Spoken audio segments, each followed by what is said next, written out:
Pemerintah pusat telah menyiapkan aturan dan anggaran untuk menangani sampah di Bali agar dapat segera diselesaikan. Aturan tersebut sudah berupa surat keputusan Menteri Koordinator Pangan.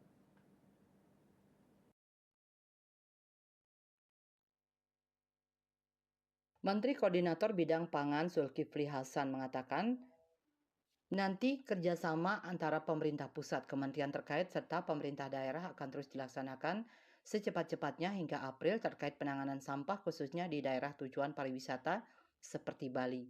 Sementara itu, Menteri Lingkungan Hidup Hanif Saiful Nurofik menyampaikan bahwa detail mengenai upaya penanganan sampah di Bali telah dibahas bersama kementerian terkait dan pemerintah daerah. Program-program di Kementerian Kelautan dan Perikanan, Kementerian PU, Kementerian Pariwisata, dan kementerian terkait lainnya akan dikolaborasikan untuk menyelesaikan masalah sampah di Bali. Ia menambahkan bahwa upaya penanganan sampah ini melibatkan seluruh instansi, termasuk pemerintah kabupaten kota di bawah komando Gubernur Bali. Dalam waktu dekat, kebijakan akan dibuat untuk menangani persoalan sampah kiriman di pantai laut di Bali.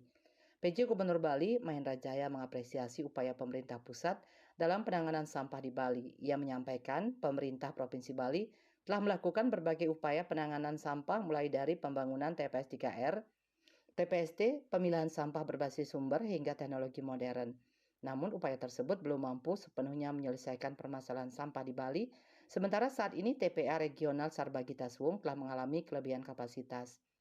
Menurutnya untuk menjaga kesehatan masyarakat dan kualitas lingkungan pariwisata di Bali, diperlukan pengelolaan sampah dengan teknologi modern sebagai pengganti penanganan sampah model TPA atau control landfill.